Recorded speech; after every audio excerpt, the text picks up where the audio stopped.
संबंध में स्थित रहना, भगवत संबंध। मामा प्रयागदास जी खूब बादशाह की तरह, और जब कोई कहता कि भजन तो तुम करते नहीं, माला लिए दिखाई दे, अरे माला वो जपे, हमारे तो जीजा राम जी और जिज्जी जानकी जी। और मैं ये संबंध, व्यास भरोसे कुंवर के सोवत पांव पसार। भरोसा, अनन्यता है, एक भरोसो, एक बल, एक आस विश्वास, ये साधना की अंतिम परिणति है। अंतिम परिणति पूरा जांच कर हृदय में देख लो, कोई न कोई आश्रय पकड़े रहते हो, सीधे सीधे आराध्य देव से।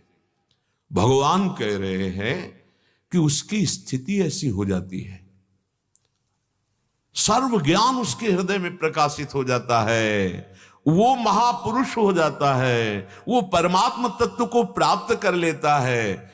जितने भी, ध्यान दीजिए, वेदों में कहे हुए साधन हैं, यज्ञ, दान, तपस्या, तीर्थ, व्रत, उपवास, जो भी, ये सब पुण्य प्रदान कर सकते हैं, इनसे उसका कोई संबंध नहीं रहता। किसका? ये छोटे छोटे सरोवर हैं, जो महान जलाशय का आश्रय, जो भगवत पूर्ण आश्रित हो गया, तो क्या उसके जीवन में नहीं होता? क्या नहीं होता है? उसका जीवन ही यही होता है, लेकिन आश्रय नहीं होता उसका। उसका आश्रय आंतरिक बात समझनी है।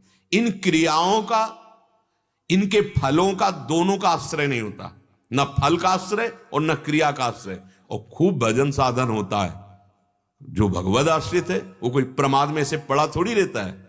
अरे चैन नहीं, पड़ा कैसे रह सकता है? बिल्कुल नहीं, बिल्कुल नहीं। वो सुंदर साधना होती है जो आदर्श होती है, पर उसे साधना का बल नहीं होता, बल होता है अपने आराध्य देव का।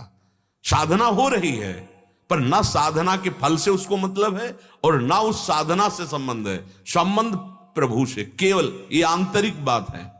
तभी कह रहे, देखो, जो केवल भगवद आश्रित हो चुका मन वचन कर्म से, उसको संपूर्ण ज्ञान हो जाता है, परमात्मा साक्षात्कार हो जाता है। वेदों में जितने भी यज्ञ, दान, तपस्या, तीर्थ, व्रत, ये जितने भी साधन हैं, उसका उनसे कोई संबंध नहीं रहता। तो क्या ये सब उसके जीवन में नहीं होते? भरपूर होते हैं। शास्त्र में जितने साधन लिखे सब देख लोगे उसके जीवन में, पर उसको मतलब नहीं होता, आश्रय नहीं होता उसका। व्रत का आश्रय, तप का आश्रय, यज्ञ का आश्रय, ये आश्रय प्रियालाल का, अपने आराध्य देव का। अर्थात अब ये जितने छोटे छोटे सरोवर हैं, इनसे उसका कोई संबंध नहीं।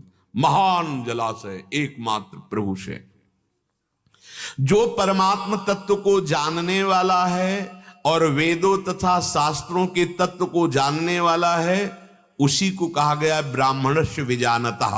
और ये वही जान सकता है जो अनन्य भाव से प्रभु में अर्पित हो गया। किंचन मात्र अन्य भरोसा नहीं। बड़े से बड़ा भय आवे तो देखो तुम्हारा मन कहां भाग के गया, कहां गया?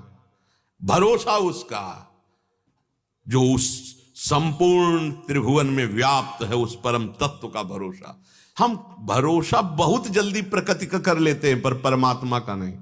ये बहुत दगाबाज मन है। जब तक भगवत साक्षात्कार ना हो जाए तब तक अपने मन रूपी शत्रु से ही सावधान रहना चाहिए। परमात्म तत्व जिसको प्राप्त हो जाता है तो तीन गुणों का प्रभाव उसके ऊपर होना बंद हो जाता है। यह है भगवत प्राप्त का लक्षण। न शतोगुण का प्रभाव, न रजोगुण का प्रभाव, न तमोगुण का प्रभाव। वो त्रिगुणातीत हो जाता है। नित्य सत्वस्थ, नित्य सत्य वस्तु परमात्मा में स्थित हो जाता है। जिसको भगवत प्राप्ति हो जाती है वो निर्द्वंद हो जाता है।